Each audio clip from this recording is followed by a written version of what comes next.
ఓం నమో భగవతే వాసుదేవాయ. నేహావిక్రమ నాశోస్తి ప్రత్యవాయ న విద్యతే స్వల్పం అప్యస్య ధర్మస్య త్రాయితే మహతో భయ. ఈ శ్లోకంలో నిష్కామ కర్మయోగము గురించి శ్రీకృష్ణ భగవానుడు మనకు తెలియజేస్తున్నారు.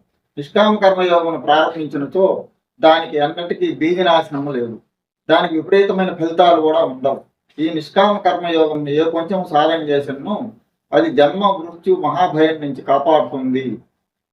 అంటే మానవుడు తన పొలమునందు గింజలు చల్లుతాడు, వాటిని కాపాడకుండా ఉంటే, వాటికి నీరు పోయకుండా ఉన్నట్టయితే అవి నష్టమవుతాయి, అంటే పాడైపోతాయి, ఆ గింజలు మొలకెత్తావు.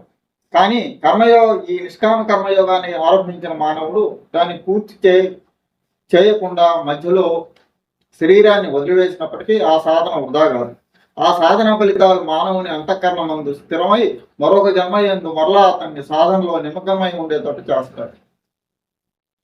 ఇక్కడ కోరికలతో చేసే సకామ కర్మలు మంచి చెడు ఫలితాలు ఉంటాయి.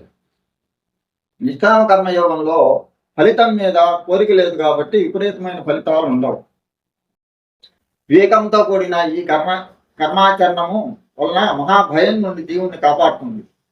అనేక భయాలు ఉన్నాయి, వాటిల్లో గొప్ప భయం ఏంటంటే మరణ భయం, జన్మ మరణ రూపమైనటువంటి సంసార భయం. అటువంటి భయాలు నిష్కామ కర్మయోగం తొలగిస్తుంది. శాస్త్రవిహితమైనటువంటి ఉత్తమ క్రియని కర్మ అంటారు.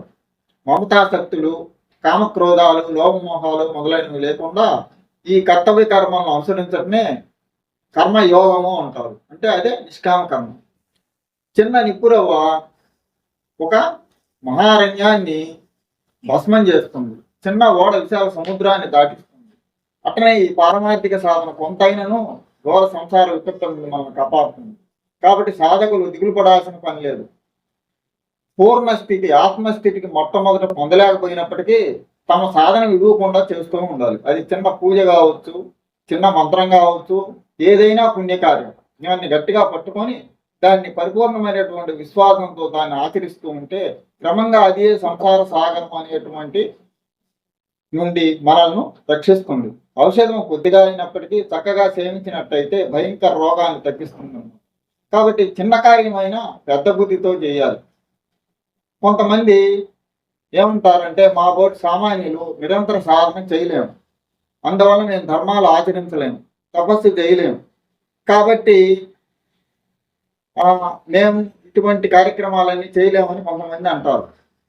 మోక్ష ప్రాప్తికి అనుకూలంగా మేము చేయలేము ఇవన్నీ, ఈ కార్యాలన్నీ అంటారు.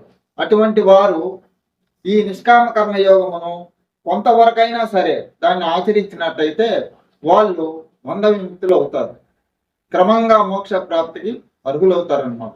కాబట్టి ఏదైనా చిన్న కార్యమైనటువంటి ఫలితాన్ని ఆశించకుండా కనుక చేసినట్టయితే వారు ఈ దుఃఖాల నుండి విముక్తులవుతారని చెప్పి శ్రీకృష్ణ పరమాత్మ ఈ శ్లోకం ద్వారా మనకు తెలియజేస్తున్నారు. ఓం నమో భగవతే వాసుదేవాయ.